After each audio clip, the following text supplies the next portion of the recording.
Open loops. Do, do. Open loops. Open loops. Open loops. Open loops. You must listen to the open loops, a theme park for absurd beliefs and systems of integration between the mind and the creative spirit. Open loops.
Yes, I'm excited. I'm excited. Today on Open Loops, we have somebody who, well, look, I'm going to say I'm very excited. I'm very excited for. She is the author of Quantum Capitalist. What? What does that mean? What does it mean? She runs the International Transurfing Institute community. Renee Garcia is here. It's a pleasure to be here. Thank you so much for having me. Oh my gosh, you sound so normal. This is the thing. So look, you're so approachable. You're so, yeah, I shouldn't say normal, because if you're a transurfer, you must be a little bit out there. You must be into some odd concepts, but, or what the people perceive as odd. But I find this so interesting that, I think people might look at the image that you put out there and be like, okay, she's channeling alien. She's this intergalactic, like, space opera singer. What's going on? Who's the persona of Renee Garcia? Is this your persona? Do you like dressing up too? Do you like living this kind of spiritual lifestyle? Like, where did you come from? Yeah, I know, it's weird. Sometimes I feel like I am channeling different personas. I'm channeling different skills, like writing this book. It's been wild. I realized about a year ago that I wanted to write this book, and I put everything that I had into writing it. And I followed all my own teachings to write it, edit it, make the YouTube audio visuals, the entire audiobook. It's a 550-page book. I did all this stuff. It took me a year to do it, but I never once accounted for somebody actually reading it. Like, I was just so focused on the process that I never really ran that visualization that people were going to read it and benefit and be leaving reviews on Amazon and all this stuff. And when it is happening now, I'm surprised, and I'm like, oh my God, people are actually reading it. And that makes me feel like I kind of don't know who I am sometimes. Like, I feel a lot of the time like I am, in a sense, like a shapeshifter, like I can do anything. I can do wild things that I never believed ever that I could do. That I moved to the Republic of Georgia and lived there for 2 years and had this amazing, big, huge, epic villa, and people would come over and be like, oh my God, this is so amazing. And I'd look around with them and I'd be like, yeah, it really is, isn't it? Like, in shock myself. Like, there have been a number of points in my life in the last 5 years where I'm blown away at myself. I can't believe it. And then, like you said, I seem so approachable and so quote unquote normal. And, this is just sort of, I'm not, I think what is a little bit, and I don't mean to go off on a tangent so right out the gate, but it has been an extreme realization that when you fulfill your potential and you remain true to yourself at the same time, this is very shocking to other human beings. Like, oh, how is she doing that? And how is that happening? And how is that possible?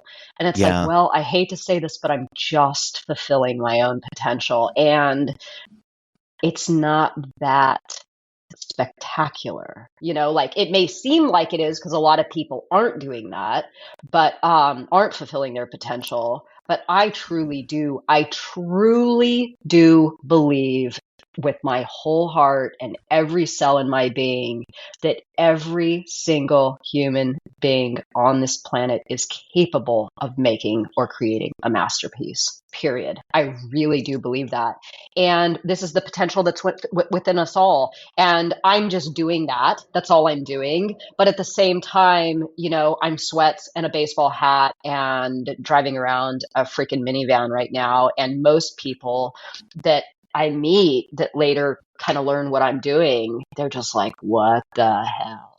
Well, Like, the thing I was going to say to you, and this is very interesting, but what I was going to say to you before we started recording was that you often hear that people who talk about, so-called enlightened masters or people who've reached a certain level of consciousness, the ones that actually have look like everyday people. It's not the gurus. It's not the people sitting in the, in the ashram and everybody's like looking around, sitting around there, or in the tent or whatever it is, it is really about a normal kind of thing, which is intriguing because I think so many times people in the spiritual world, we use the word role. It can be like a costume and it can lose reality. Yeah. Oh, people get lost in the ego of it for sure. And, I'm sure if you've seen my social media, me dancing around in the space pants and halter tops and different colored hair. And yeah, I've got this like, intergalactic, like, like a comic book hero kind of character almost or something, vibe going on. That's really just me kind of taking a part of, an essence within that I can blow up and kind of turn into a caricature, but it's an act. And it's like Vadim Zeland in Reality Transurfing speaks at lengths about when you use this knowledge that you will feel like a child playing again. And that is my version at this point in my life, my mid 40s. And when you look at those videos of me dancing around, you wouldn't think that I'm in my mid 40s. I'm acting like a freaking 20-year-old. Yeah. But I got surprised there. Yeah. But this is my version of me at this point, feeling like a kid again, in Wonderland, having fun, being delighted by simple things, and just having fun with myself. And it comes and goes. Right now, I'm not in that mode, but it returns sometimes. I'm like, I'm going to put my space pants on and put a halter top on and go dance in front of my audience for a few days, and everybody gets a kick out of it. And it makes me feel like alive and carefree and playful, and it's fun. But my core being is quite normal. My family all is intrigued by me because they see me doing these wild things, but they know me as Renee walking around in sweats and a baseball hat. And, it's just, I'm allowing myself to be myself, which is one of the tenets of reality transurfing. And when you really allow yourself to do that, life becomes truly delightful and you Yes. surprise yourself, you know? So let's really get into this then. Tell me this. I'm curious. How did you land on reality transurfing? What, because a lot of my audience, I mean, I can barely describe it. Truthfully, I'm even reading the original works right now. And I find it very interesting, very compelling. Yes. And I feel like it's still kind of, if you're hearing about this now, you're still at the beginning of the movement. It's going to blow up more. I think voices like you, Renee, are going to help it blow up. But it's almost kind of like you're landing on mindfulness in 2003. In a way, I feel that people are starting to talk about it, but they don't really. I mean, I really see this as like a codified thing and system and way of thinking that is truly. I mean, I don't think it's had its like deep TikTok phase yet, but it's going to go wild. So, how did you find this? Where did you hear about it? And what point were you in your life where it made sense to explore this? Oh, wow. This is really an amazing story to tell and to look back on, because it's just been about 10 years now. So where I am today is where this knowledge can take you when you follow it, for 10 years. And I know a lot of people are like, oh, I don't have the time to follow something for 10 years, but it's like the time's going to go by anyway. So you might as well do something meaningful with it, because looking back, I'm so glad I made the decision to adopt this knowledge and see it through to the other side. When I found transurfing, I was not into self-development. I was not into esoteric knowledge or mystical teachings or, any woo stuff. I wasn't Joe Dispenza fan or watching YouTube videos on this stuff. I was completely off the radar, but I had experienced an epic nervous breakdown, dark night of the soul, the whole thing of questioning what I had done with my life and why, I had taken myself from poverty to a reasonable amount of wealth, yet I was so miserable and I was so lost and I was just completely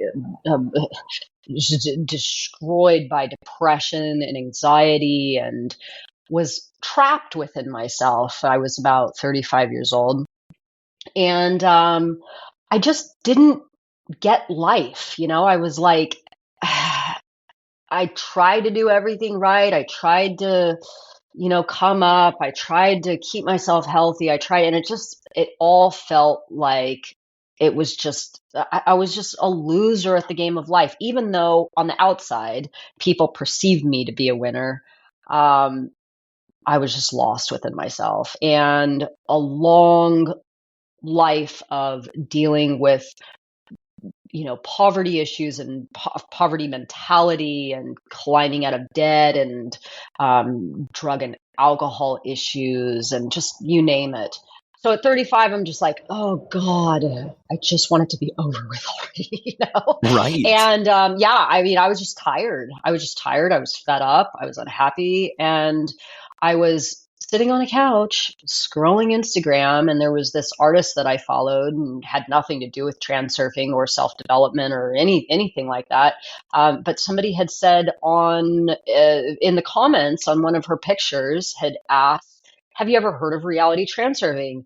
And I can't explain what happened in that moment, but something very, very weird transpired. It was almost like the words reality transurfing had previously been like seared into my mind. And as soon as I saw them on the screen, it was like it exploded in my head again and I remembered them or something like that. I've attempted to put it into words many times in my life, but all I can really say is it felt like a long lost memory, something that I had forgotten that I suddenly remembered. And it was just like, oh, yes, right. But I had never heard of it. And Yeah. at that point, there was nothing. There was an audiobook, which was the first fifth of what is reality transurfing steps 1 through 5 now. So literally the first audiobook was just a fifth of the book now. And that audiobook was on YouTube, and that was it. There was no steps 1 through 5, the big book that you can get on Amazon now. There was no, YouTubers talking about it. There was nothing. I mean, it was almost entirely unheard of. But I started listening to the audiobook at night, going on these really long, 5, 10, 15-mile walks by myself, just trying to put the puzzle pieces of my life together. And I just listened and listened and listened. And I was like, oh my God, I understand. I understand now, like, what I've been doing wrong, what I've been doing right, why sometimes things seem to work out and why they didn't, and why I'm here now. And everything became so crystal clear, and my level of lucidity just, it was suddenly like somebody turned a freaking light on in a room that had been dark for a long time. And the room was super beautiful and captivating and everything that I wanted it to be. And I went on like extreme pink cloud, rose colored lenses, walking around, just seeing life like it had been given to me for the first time in its purest form again. And I was just like, holy shit, like, what is this?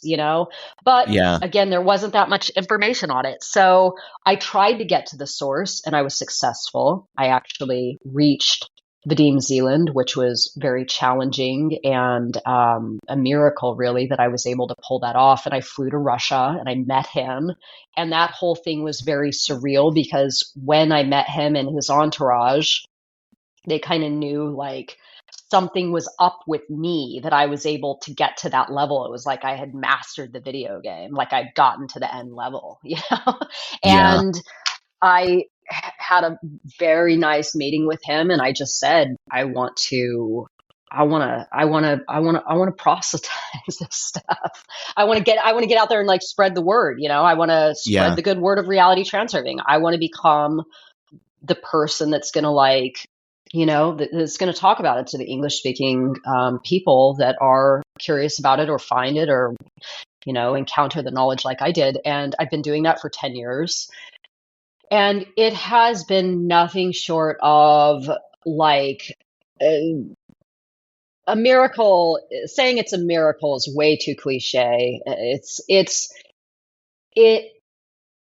It's something that I can't even put into words. I still have my moments where I revert back and I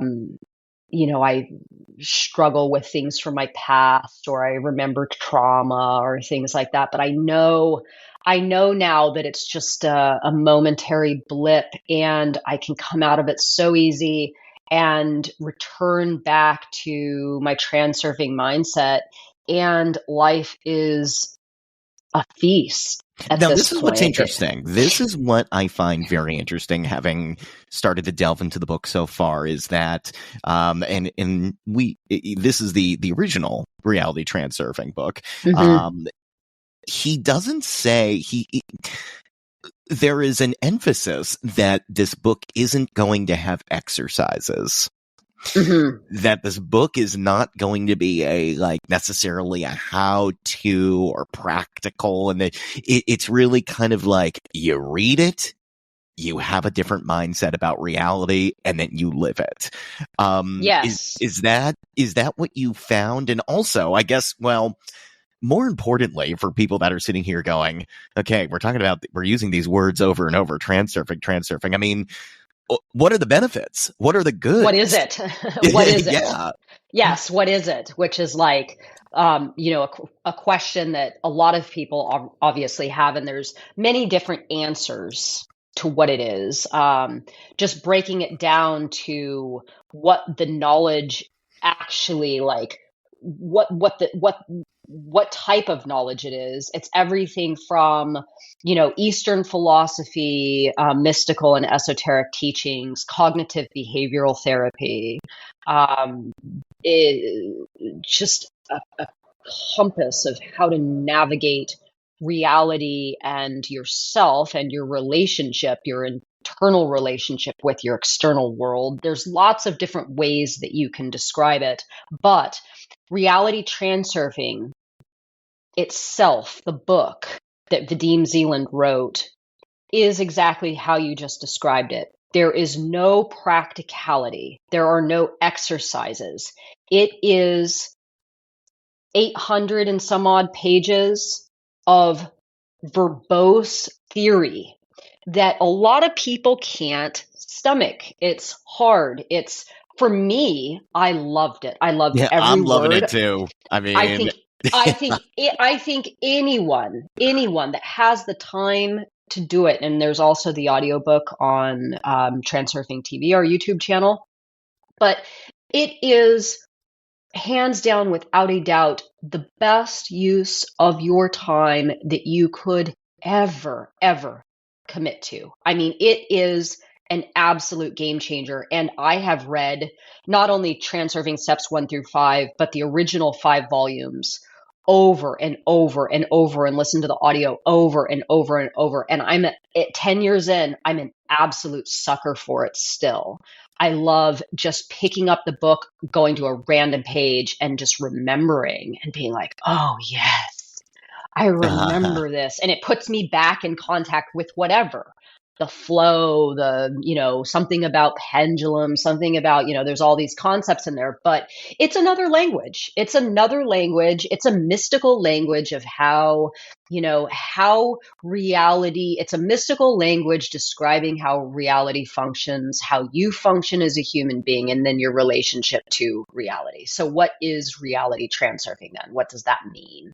Well, reality, what we see in the world, our experience of life, what we are physically experiencing and seeing, reality, and then many, and surfing the many realities. So it's a self-development knowledge, if you will, because transurfing itself, I believe, transcends even Vadim Zeland's work. He's the one that kind of compiled it. He's the pioneer, if you will, but even he himself says that he channeled it.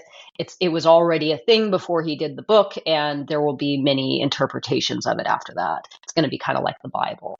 But he did it first, and essentially the way that he pitched it is that there are an infinite number of versions of reality that we have access to.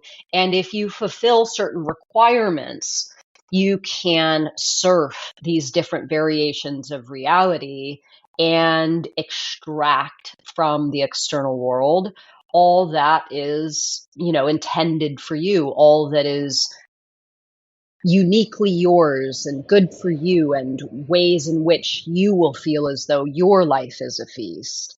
Now, the interesting part of transurfing is that a lot of people at the surface will mistake it for things like law of attraction or The Secret or something like that. And yes. really, those things are just one little piece of reality transurfing. It's kind of like if you cherry picked transurfing and took the best thing out of it, that would be the law of attraction, right? But even law of attraction's been like bastardized and kind of, turned a little toxic and weird and not really very clear and understandable of how to actually do it.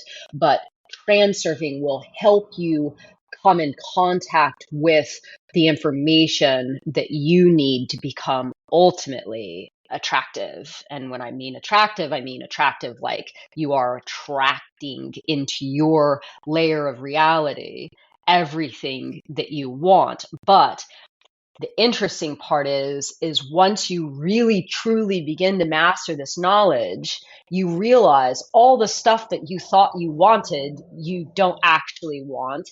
And a bunch of other stuff that you never thought you wanted is actually the stuff for you. And that's when reality really starts to feel like a brand new thing. It's almost like you wake up in another reality. You wake up in another life. You wake up in another version of you. And I've just gotten super good at this. Like I can do it very quickly now. I have cultivated my powers over the last 10 years to be able to access some type of information in my external world, like a sign or somebody says something, or I go on a vacation and I see a place that I like and then I think, oh, you know what? I'm going to transurf myself a really amazing life there. And I can pretty much just snap my fingers and take some actions. And then I'm suddenly living an entirely different reality that looks in every way different than what I was just experiencing. And myself, I'm operating differently and I'm thinking differently and everything feels very different. And once you get this down, you realize that the world's very, very small and you can go anywhere you want and you can do anything you want. And all the obstacles that were in your way before that you felt were insurmountable suddenly become very manageable and you can navigate around them quickly. And it's just empowering beyond anything that you could possibly imagine is available to you. You know, like, wow, this really is cool. My So Renee, story, something yes, I'm sorry, I want to ask. yeah. I'm just curious about this. Pop culture seems to really be landing on the multiverse for some reason. There's a lot right now about, I mean, the Spider-Man movies, obviously, as I'm sitting here, I'm thinking, okay, this is kind of like being in control of everything everywhere all at once. I'm sure that comparison has come up in transurfing before. Oh, yes. But That blew transurfers' minds worldwide. We were like, what? They made a movie about this. well, I guess, yeah, I was going to say, do you think there is something in the zeitgeist that is, you know, why is it that the culture is fascinated at the idea of parallel worlds and timelines and stuff right now? And this is arising too. I mean, do you think it's a coincidence? Yeah. Is it just the No. psyche? Like, what's happening? It's just the same as like you know, the Bronze Age, right? When human beings started to, you know, manufacture tools, or when human beings learned how to use fire. It wasn't that one human being learned how to make fire and then he showed other human beings how to make fire. That's not how it happened. Human beings collectively, you know, I mean, now it didn't all happen within a short period of time. It was probably hundreds of years, but in the grand scheme of the history of humanity, you know, they all started to discover fire more or less at the same time on the timeline. It was a systematic kind of download from what we refer to as the alternative space, that humanity suddenly had access to this knowledge. Oh, we can create fire, we can keep ourselves warm, we can make our food, we can ward off enemies. But this all happened more or less at the same time. It wasn't one person learning it and teaching everybody else. Same with, you know, any discovery. You know, you'll hear about things kind of coming from out of the periphery to you know, the forefront of humanity around the same time, like philosophy. You know, people started philosophizing, or people started being interested in space and all these different things. It's kind of like human consciousness is primed, and then once there's enough consciousness, then it sort of the information starts to come through and hit the people, and then the people start to turn it into, they start to fuse their energy with it and use it to actually bring it from alternative space, which is non-material, into the material, which is our material world. So that's what's happening right now. It's different people have greater access than others. And there's just people like Vadim Zeland or me or the writer of, the movie that you just referenced, or, it's starting to seep through, and then it becomes more common, like right now, obviously nobody would think it's weird if you go out and you light a fire in your fire pit, right? It's there. Everybody knows it's a thing. And it's part of who we are as human beings. We know how to make fire. So now this will come through slowly over hundreds of years or whatever. And at a certain point, probably, if we don't, destroy ourselves in the next few hundred years, this will be common knowledge that a lot of humanity may have mastered. Who knows? What's interesting is that you can explain the rise of reality transurfing using terms from it. In a way, Yes. it is a pendulum, isn't it? I mean, is it absolutely. not? Yes. It is indeed a pendulum, and I'm swinging it a little bit. I'm swinging it as much as I'm comfortable swinging it, because I still like to have energy to do the other things that I do in my life. But soon other people will start swinging it, and it will gain momentum, and it will become a big thing. And yeah, it is a pendulum, absolutely. It is. I And think that's a everything's great pendulum. term, because I do think it was already being adapted in society. People were always saying, well, it seems like the pendulum is swinging the other way. And what they mean is some kind of ideology or cultural sentiment, or, Vadim really gets into the intricacies of what that word means in the book, and sort of your relationship to it and how you can leverage it and not leverage it. Yes. But yeah, I think it is, in a way, it almost, well, it starts it feels simple in a way. So I'm very curious where this evolves. Let me ask you this, Renee. I'm gonna give you an example, and I'm curious if you can kind of speak to the differences here. So, say I'm living a life. I'm working, I'm working at a job. I've always wanted to be, maybe I've always wanted to be in figure skating or something. But, I've never, I haven't been able to be able to afford lessons, and, I guess I'm not in the best family situation. I might pick up one of these books on manifestation and just do everything they say. Visualize success. Imagine what you would feel like if you were there, all this stuff. And then you might get it, which feels classic linear manifestation. Yes. What happens if you're a transurfer? What's the difference there? What are you getting that or experiencing that might even blow that experience out of the water? Yeah, this is a fascinating question, because when you think about desiring something and wanting something, and that linear, trajectory in the classic manifestation, way, this is why classic manifestation for a lot of people doesn't work, because you have formulated in your mind, in your example, in your scenario, I want to be a figure skater. Now, you might be overweight. You might be, like you said, no lessons, no money for lessons, no family connections, no, you might not even live near an ice skating rink, like no ability. So, well, how do I do that exactly?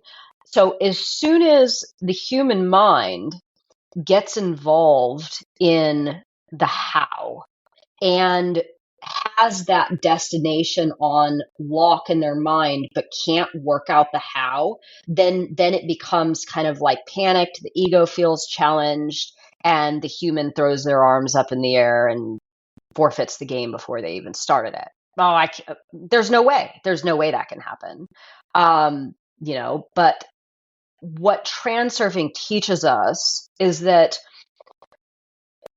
there are a lot of times what we want isn't actually what we want. It's a state of being that we're looking for, or an experience in a realm that we're looking for. And we've just assigned to it the only way that we can envision having that, by maybe adopting a role, being the figure skater or whatever. But we place a ton of importance on obtaining it in the only way that we see that we can. And then what happens at this point is, if you're looking at reality as infinite options available to you, and then you say to yourself, I want to be a figure skater, and you hone in on that one variation of reality, that one way to achieve that thing in the only means that you can imagine that you can, what happens is you become overwhelmed. You have essentially put blinders on to all the other versions of reality where you could essentially access exactly what you're really seeking to experience in much easier and much more achievable ways. But the human mind sabotages itself by saying, oh, this is the only way that I can have this thing, but I don't know how to do it. And then, like I said, forfeits the game before it's even began. We have a saying in transurfing: I want, I fear, I can't let go. So what that means is, I want the thing, I fear I don't know how to do it, or I fear that I can't have it, and then I can't let go. But I can't let go of me wanting that thing. So I'll just hold on to it, even though I don't know how I'm going to make it happen. And the human being just stays in a perpetual state of being frozen and not really getting what they want out of life. So how do you do it then?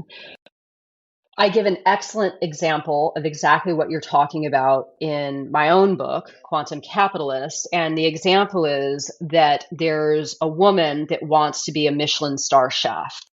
And she wants to be famous. She wants to have a Michelin star restaurant. She goes to culinary school, and she spins her wheels trying to get a restaurant up and running unsuccessfully. And she becomes extremely frustrated. She doesn't know what to do. She feels like a failure, and she really throws in the towel.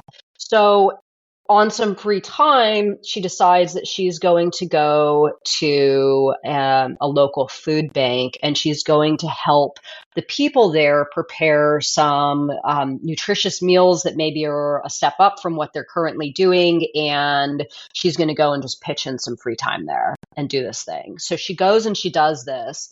And when she's there, she feels so alive. She feels happy. She's helping these people make better meals and still stick to a budget.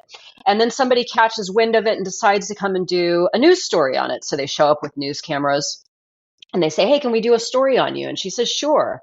So they do a story on her at this food bank doing this thing. And they decide that they're actually going to give her a short segment once a week on the news channel that is going to help people connect with better recipes, cost effective, put a little pizzazz into their, their meal routine, and she becomes a sensation. So after that, when she's doing the show, she's actually feeling all of that stuff that she wanted to feel, but more, because it's more meaningful to her. She's helping her community. She's engaged with the people around her. She's helping people come up a level in life and experience something a little bit better than they had before. And she's able to access all of that stuff that she thought the Michelin star restaurant was going to offer her, but it was in a completely different way. This is transurfing reality. You can use this knowledge if you want to swim up current, if you want to look at it like that, and use all your efforts to get that version of reality that you want to experience, the Michelin star restaurant. Or you can let what we call the alternatives flow take you to that exact state of being, probably also more, that is a lot easier and achievable and maintainable and meaningful. So this is kind of the answer. It's letting go of the way that you think you want something and opening up to the variables in your life that will actually take you to that place but better in a way that's more natural and in line with who you really are as a person and your values and your skills, and put them to use in your world in a really, really good way. And we get caught up in the pursuits of the ego. You know, I want the fancy car and the Michelin star restaurant, or the, you know, big 401k, or the this or that, whatever it is. But oftentimes, if we can live by concepts such as reality transurfing, then knowledge will take us to even better places than we could have thought up with our own minds. Yeah, no, this is definitely very cool stuff, and it is in line with a lot of personal experiences that I've been having in terms of realizing how little. I mean, I just think this naturally aligns with, for years, Renee, I've been forcing myself to go through these exercises where you picture your perfect day, or this kind of stuff, or imagine, what would you, if there was nothing, you know, if money wasn't an object, what would you do with your time? And I bang my head against the wall going, I don't know, because you know what, this does sound good, but after a while, me thinking about it, I probably would get bored. And the fact that I kind of, I have some impulses of some things I want to do, but I'm not sure where they're necessarily going to lead, has historically made me feel like I might be behind others sometimes that come from this. I know exactly what I want. I'm here. I'm going to go for it. Could be a product of being in New York City too. Who knows? But what I'll tell you is this is, well, actually what really got me into thinking about this a lot, or at least supported this belief, was like that book by Michael Singer, The Untethered Soul, he's talking about surrender, and surrendering to what is happening in the moment. And someone even said to me, Greg, look, you're doing a show about mystery and magic and all this stuff. What if that is what you're pursuing? And then I went, oh my gosh, I'm not supposed to know. I'm just supposed to ride the ride. And meanwhile, then you have this Vadim, you have you and other people that go, actually, yes. And that is a great way to live life, because this, and this. Now, here's what I'm curious about. What do you think reality transurfing may be adding to the experience of life beyond just surrender to the moment and trust the process? I think really, I mean, I can only speak for myself and my experience of having used this knowledge for the last 10 years, but there was a point right before I found reality transurfing that I really did feel like a vapid soul that had just chased money and went after pursuits of the ego and tried to fill that big black hole, that void in my life, with more stuff and more experiences that I thought was going to make me feel whole or healed or whatever. And I think surrendering and giving into the moment and giving into the flow, you know, there is satisfaction in letting go, but it's what that state of being allows you access to, that then fused with your human energy, taking action in this world and using your non-renewable resources, time, energy, thought energy, physical energy, to actually create something. Me writing the book was a huge deal for me because I had so many insecurities about my intelligence level, my level of education. I've got 1 year of high school. I went to ninth grade. That's it. I'm a high school dropout. The fact that I can write a 550-page, esoteric, mystical book with a quantum mechanics tilt on it that is now revered, and people are like, "Wow, holy shit, this is awesome." This is what transurfing is doing for me. I'm just allowing that knowledge to live within me, and I'm working with it to create. And I think that once we can enter into what I call creators mode, once we can enter into creators mode and really start to take meaningful action that is in line with what we call the frail of our soul, that intricate part of who you really are, the core essence of who you really are as a human being. Once you can take action from that place using knowledge like reality transurfing and create something, this is where masterpieces are birthed. And being able to birth a masterpiece, or something that is regarded to as a masterpiece in this world, I have now experienced this, and there is no feeling that can ever compare to it. You feel like you came and won being a human.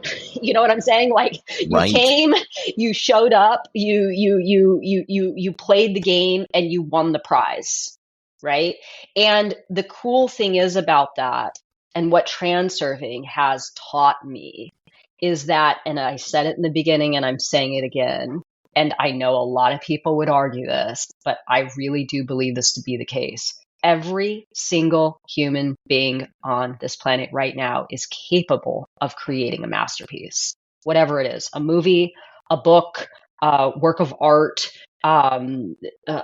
is something that's going to help humanity, an invention. Every single person on this planet is capable of creating some type of masterpiece. And once you can get into that mode, life changes and money really becomes secondary. And for me, this was wildly important for my personal evolution, because I grew up poverty, I grew up uneducated, and I fought, tooth and nail with my world to try to come up and make something of myself. And I eventually did, but I realized that wasn't it. And then I found transurfing, and now I know what is it. I know what the treasure at the end of the rainbow is. And that's what Yeah. transurfing is about. That's what transurfing is about. It's about surfing yourself to a version of reality where you are creating masterpieces and you are fulfilling your potential as a human being. Now, look, we're consumerist culture. Yes. And whoever is in charge of everything doesn't like the idea. I always play with the group of people who are running the world. Whoever they are, the idea is that if people start knowing they can create things, especially money, then, it's going to, they're going to stop feeling like they need to buy things. Yeah. And so here's what I'm curious about for you is, have you ever met someone that's, goes to you for coaching or has read this book and just sits there and goes, yeah, but I have no idea what to create. I like watching plays. I like reading books. This sounds like I'm describing myself, which in a way, sometimes I am. But I like going to sports games. I spend time with my family. I just do my job because you have to survive somehow. I mean, for people that are in that level of consciousness, I mean, how could you right now reframe it so that they could even believe that they have a masterpiece inside of them? Well, I think that so I actually have a thing that I do in my community, and I do myself in the transurfing community, and lots of transurfers do. Um, what it's called the Anomalous Action Challenge. And what happens when we usually what humans do, I wouldn't say everybody, but more or less the majority of humanity, what we do is we carve out our sector of reality, our version of reality that we feel comfortable existing within. Um, Driving the same way to work, eating the same breakfast, watching the Netflix shows that we like, doing the same things at work, scrolling the same type of content online. And we sort of carve out what I call a reality rut. And this rut is very destructive because it keeps us complacent, sometimes maybe mildly satisfied. So we fear venturing out because we don't want to lose the little bit of comfort that it offers us. And we exist there sort of semi-satiated, but kind of longing at the same time. And what happens is we just kind of resign ourselves to our lot. We're like, okay, well, this is what the world's given me. It's not bad. It might not be the best, but some people have it a lot worse. Maybe some people have it better, but they're lucky or they've got something that I don't have. And I might as well just learn to accept what I have. And this is where most of humanity exists. So what happens in this place is that what I refer to in my book as the Matrix loves when you're here, because when you're here, you're passively scrolling, you're consuming ads on social media platforms, you're paying for Netflix, you're consuming because you're just in a state of blah and you're entertaining yourself and satisfying yourself. And it's the Matrix, instant gratification culture, yes, for sure. yes, exactly. And the Matrix loves you here. This is the money shot for the Matrix, because you're just kind of like it's like the movie The Matrix, when Neo wakes up, and he wakes up in that vat and he realizes all those tubes are on him and he's in that jelly and he's his whatever's being taken from him, he's being harvested in some way. This is really grossly realistic. I mean, this is kind of what's happening to humanity right now. Is our non-renewable resources are being extracted from us daily. And it's like the analogy that I give is the mosquito that lands on you and you don't realize it until it's too late. It's put a little bit of a numbing agent on there. It's stuck its little, thing into you and it's drinking your blood out. I know it's a really bad analogy, but that's kind of what it's like. In this mode, you are not going to realize what you can do to create a masterpiece. This is what the Matrix wants to keep you from, because when you're immersed in creating your masterpiece, or realizing what your masterpiece is, or realizing who you need to become, or who you are becoming, or what you need to do to, evolve yourself into the person that creates a masterpiece, you are focused on everything else except the Matrix, and then the Matrix doesn't get what it gets from you. It gets nothing. And you get your energy back to then do your own thing. That's really all I've done. So the Anomalous Action Challenge is about you calling it, okay, I'm in a reality rut. I can see that. I have become complacent. I have become lazy. I'm not taking any new actions. I'm not connecting with higher parts of myself. I'm not evolving. I'm not trying new things out. And you call it, and then every day for 30 days, you take a new action that is anomalous for you. This could be something like driving a different direction to work, or switching up your breakfast, or stopping doom scrolling for 30 days, or starting a creative project that's been on the back burner, or you cutting off a toxic relationship that's sucking a bunch of your energy. And for 30 days, you take one big or small move outside of your comfort zone, doing something different. And what happens is this opens reality up, and suddenly new information starts to come in. And when this new information starts to come in, it might not happen on the first anomalous action round. You might have to do it a couple of times, but I bet with everything that I have right now, that if you remained consistent and going into this mode, something would come through and you would have an absolute aha moment and be connected with that thing that is going to take you to the place where you have created a masterpiece. And that's what has happened for me. So that's why, here I am, ninth grade education, and in less than 2 weeks, I just sold completely organically to the small following that I have 1,000 books. It's like, Yeah. it works. Yeah. It works. What's very intriguing about this is that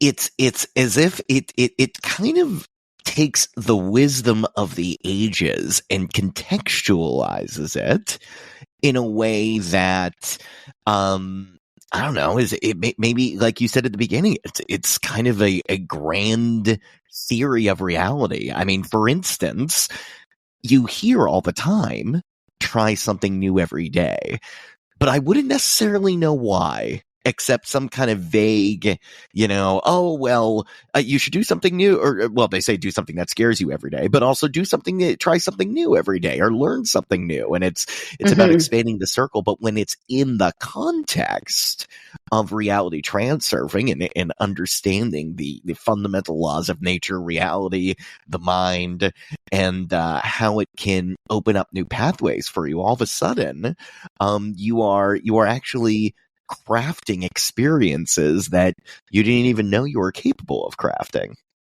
Yes. Oh, you nailed it. I mean, I think why transurfing is so big, the body of knowledge is so big, is because it essentially explains reality. I mean, it explains every last little nuance of why you had that thought and why that thought actually then created a result in your life. And then when you responded to that, why then that set off a chain of events that led you to where you are now. I mean, it breaks it all down. So when people are like, oh my God, it's so big, it's like, well, there's a reason it's so big. It's putting together all of those little, like you just said, people say do something every day that scares you, but you don't really know why. Like, what is that? Yeah.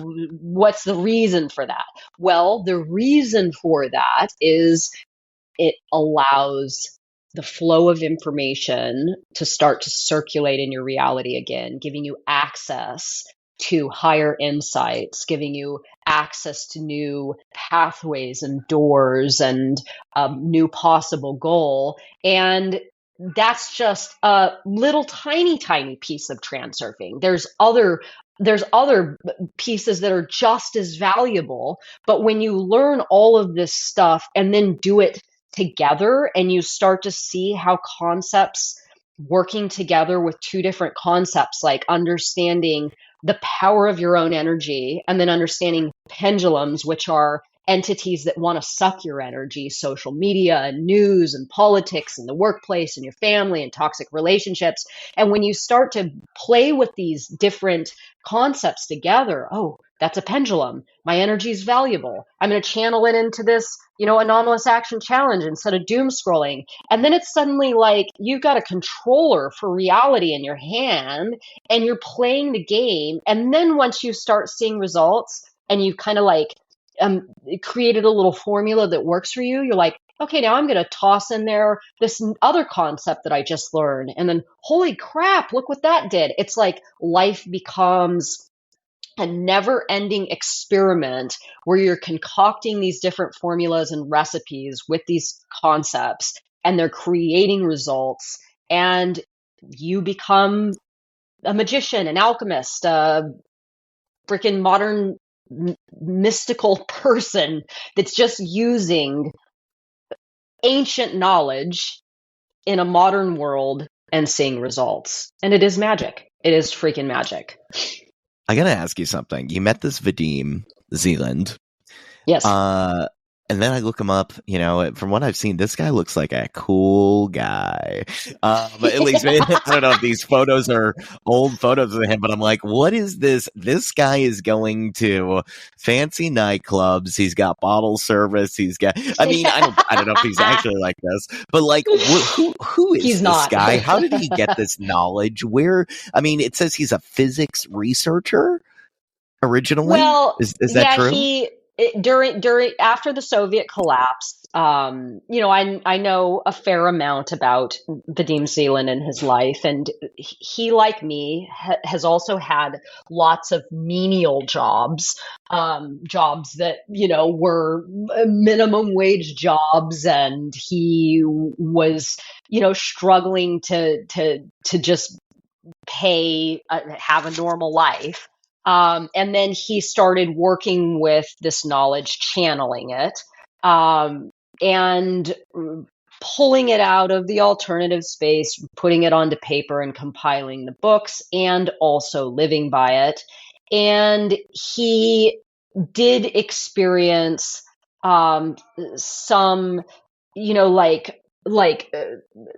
achieving higher standards of what the Matrix would call success. Yes, I'm sure the bottle services, we've heard stories of him, having hot Russian model girlfriends. Wait, is that actually, I didn't even know that was true. I was just making it up. Has he? No.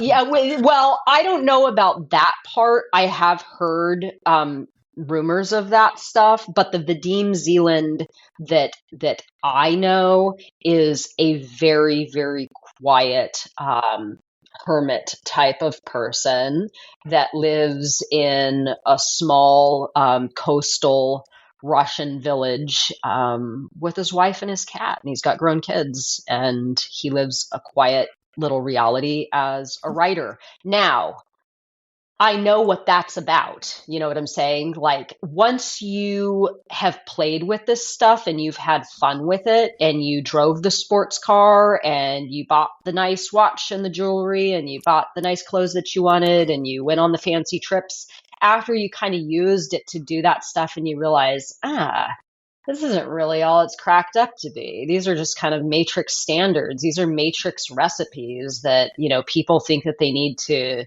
follow. And at the end of it, they don't actually feel that satisfying. It's like being hungry and eating, a McDonald's combo meal. You're like, ugh, I could have eaten something a lot healthier.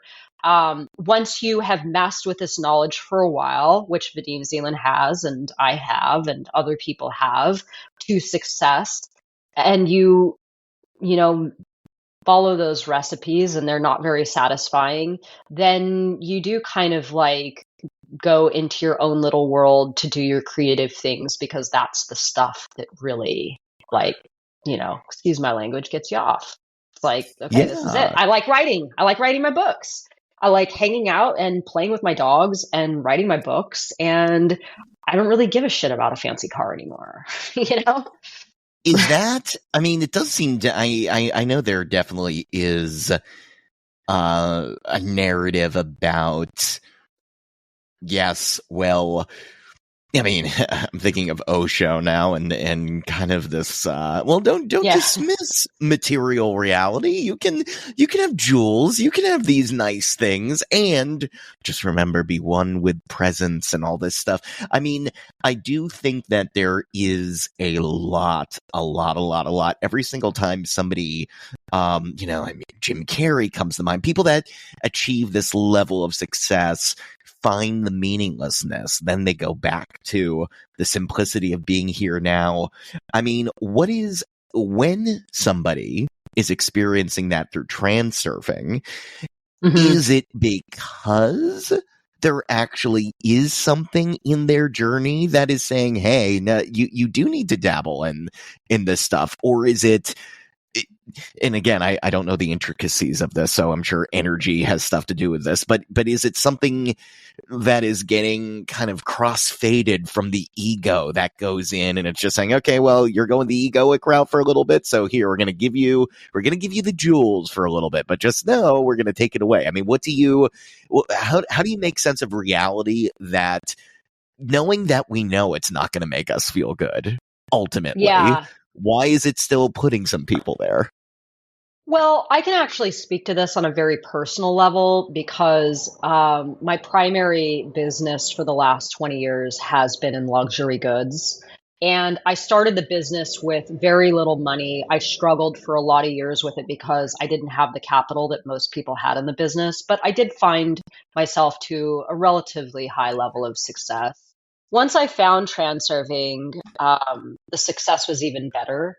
And then I started to dabble in other things like real estate and other ways to make money. So there wasn't all the pressure on my luxury goods business. I could almost do it a little more like a hobby and become a little bit more of a collector, even for myself, and collect some nice things like jewelry and um, rarities and things like that. And there was a lot of pride initially in the very beginning that I could attract such things into my life. Like I created an epic collection of jewels that a major auction house actually auctioned a couple of years ago, and they were so blown away at what I had, and they actually sent a representative out to this little town that I was living in Montana to look at the collection, and they were just like, wow, this is amazing. And it was a really good feeling to be acknowledged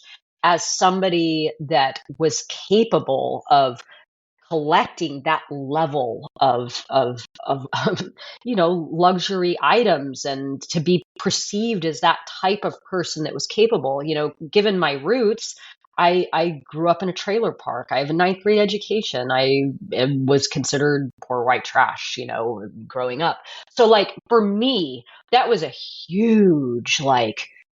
Yeah. That was a huge stroke to my ego. I was like, wow, I've transcended all of that. I became a hoity-toity.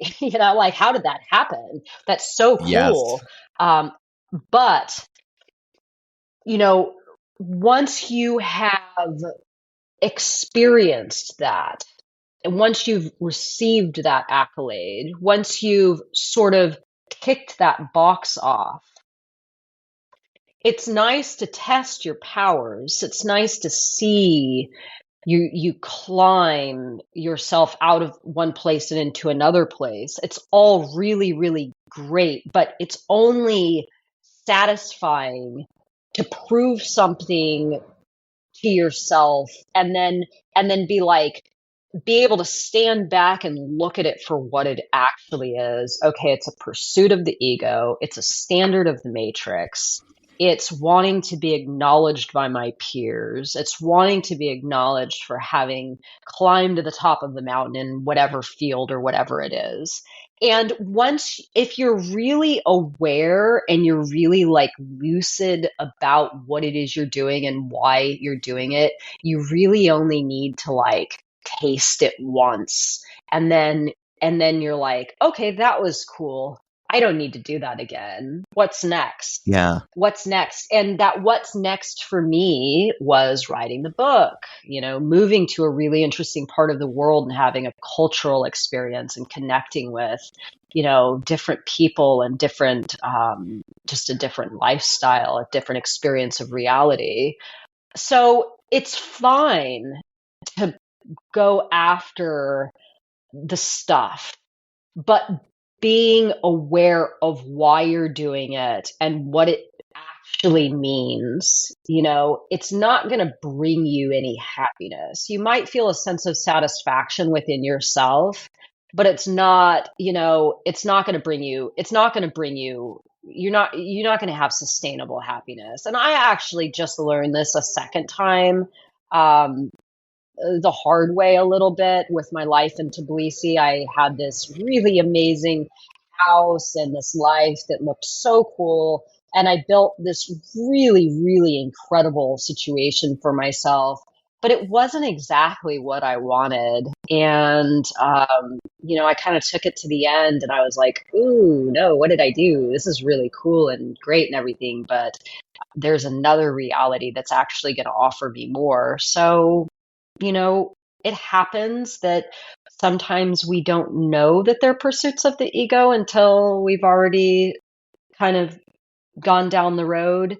But you can always open your eyes. You can always open your eyes. You can always see something from another perspective, or, you know, unmask it or unveil it, or, you know, and I think we're lucky if we get to have experiences like that over and over And again. by the way, this is coming from someone, you didn't write the Quantum Communist Manifesto. You have a book on Quantum business building. Capitalism. Yes, this is the thing. This is like you. So I do want to get to that. We're gonna get.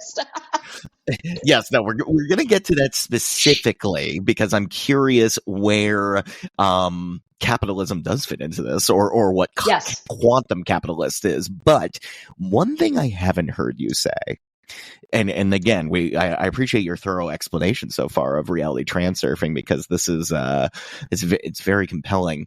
One thing I haven't heard you say, though, that I feel a lot of manifestation teachings and a lot of mindset teachings right now emphasize is the level of identity as being the catalyst to change. So people talk about, you know, you need to already act like the CEO you need to dress for the job tomorrow. You need all this stuff. And to me, what I'm hearing sounds a little less forced, maybe. I mean, I'm just curious, what is your experience of, because moving and living with this mindset where the changes in you maybe arise naturally rather than you trying to put this mental construction of who the person is going to be months down the road onto the present. I mean, is there a little bit of that, or is it, how does that work? Where does identity and shifting identity play into the dynamics of transurfing?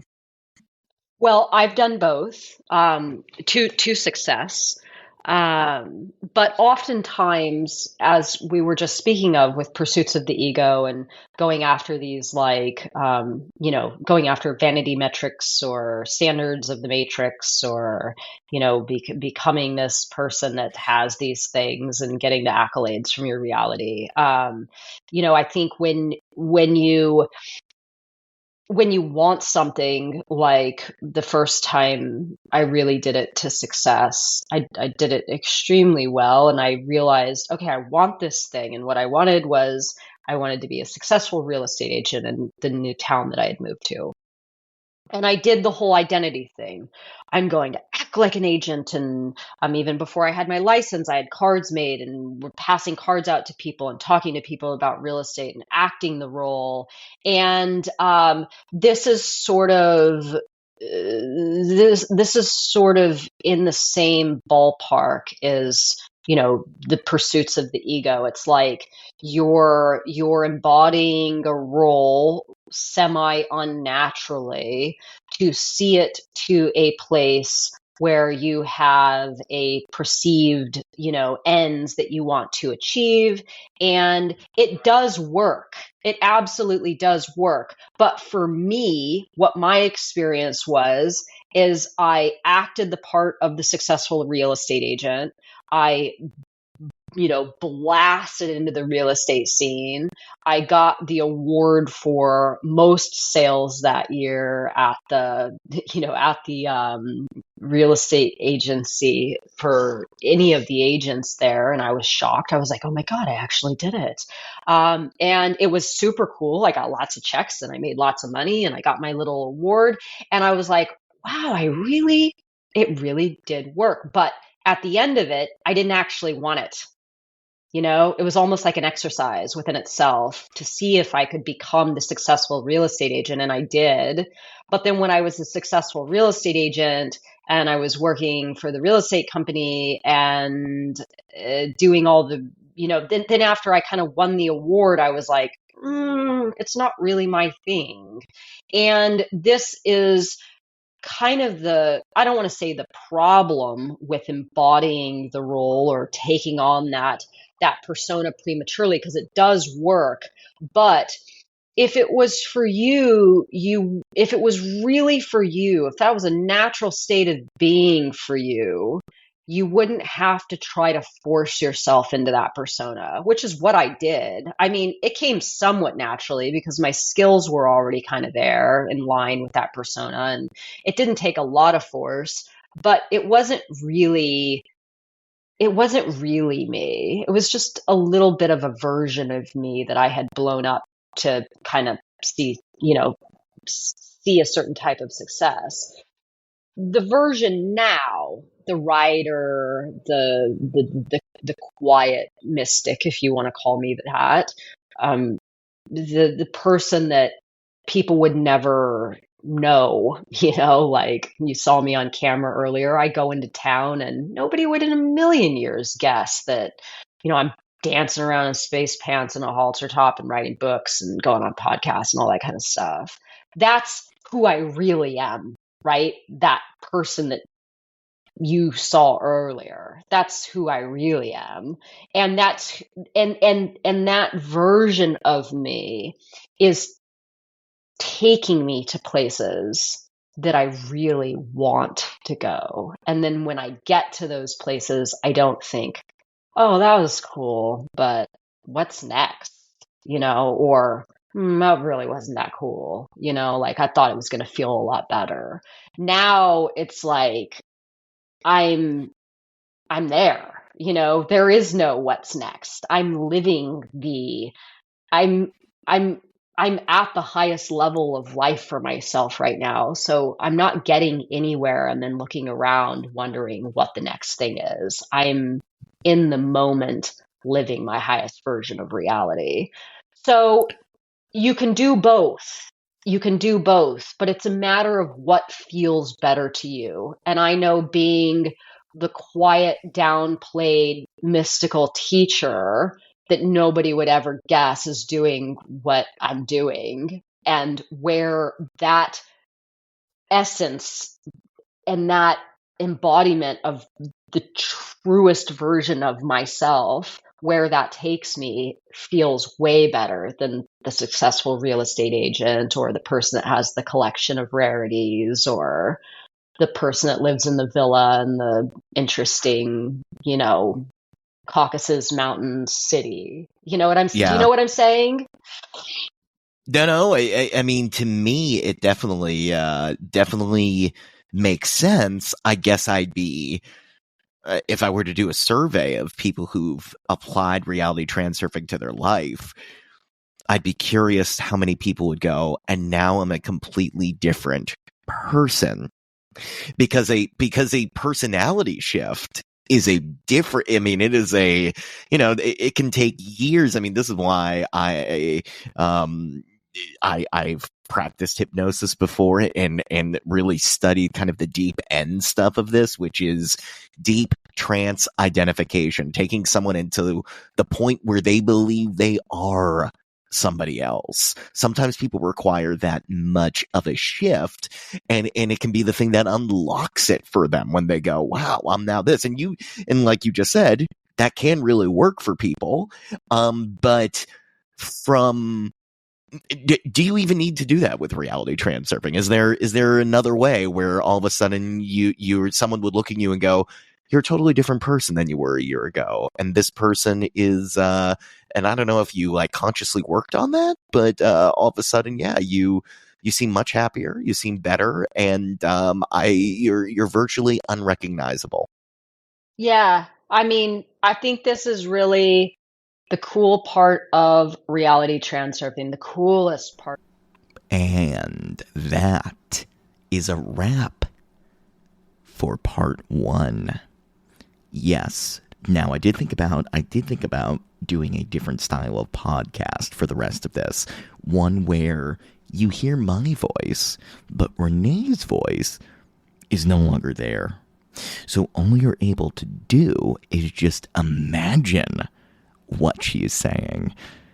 Now, the reason I thought this could be a cool concept is because that felt like a far better way to reveal that I accidentally lost the audio for the second half of this interview than anything else.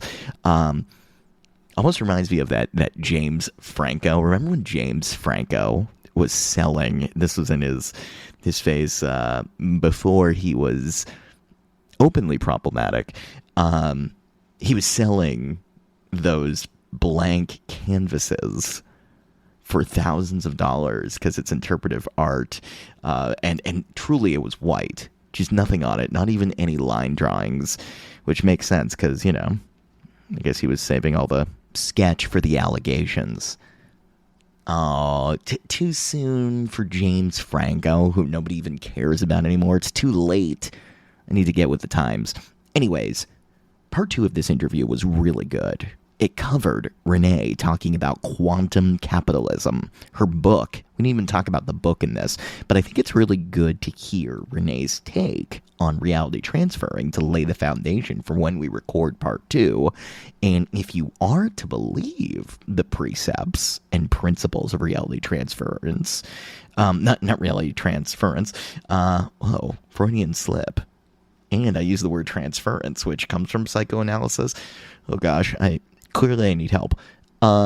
Reality transurfing principles dictate that this was what the universe wanted.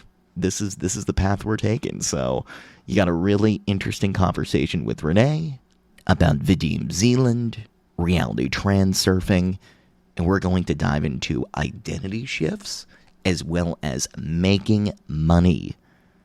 What is the way to make money in this different view of capitalism, this quantum capitalist view? Now, 2 things I want to say. First of all, I'm going to be at HypnoThoughts Live, July 18th through the 21st in Las Vegas. If you are out there, give me a shout at the Greg Bornstein on Instagram. Let me know. Also, if you enjoy this podcast, please rate the show, leave a review, podcast, Apple Podcast. There's a link in the show notes. Also, definitely pick up Renee's book.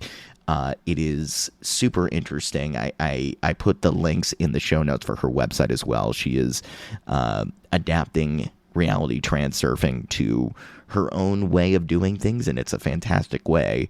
And in this world of chaos, there's one thing you can always rely on, because there are a lot of weird world events happening right now, but where would we be without royalty-free outro music? Yeah, she's back. This song is called The Tulip's Tear. No idea why. Still can't figure it out after 4 years of doing this show. I want to thank Rodney McGilvery for the theme music. I want to thank Zero Boy for the pre-theme music. I want to thank the tulips. I want to thank the birds. I want to thank the bees. Mostly because, despite the speech I was given, you've always kept it in your pants. Thank you. Renee Garcia, thanks so much for coming on the show. Thank you for being so cool with what happened. She was such a good sport when she found out, and she wants to come back. She was a great guest. RateThisPodcast.com/open loops. I love you, listener. I love you, looper. That's who you are. Talk soon. Viva Las Vegas.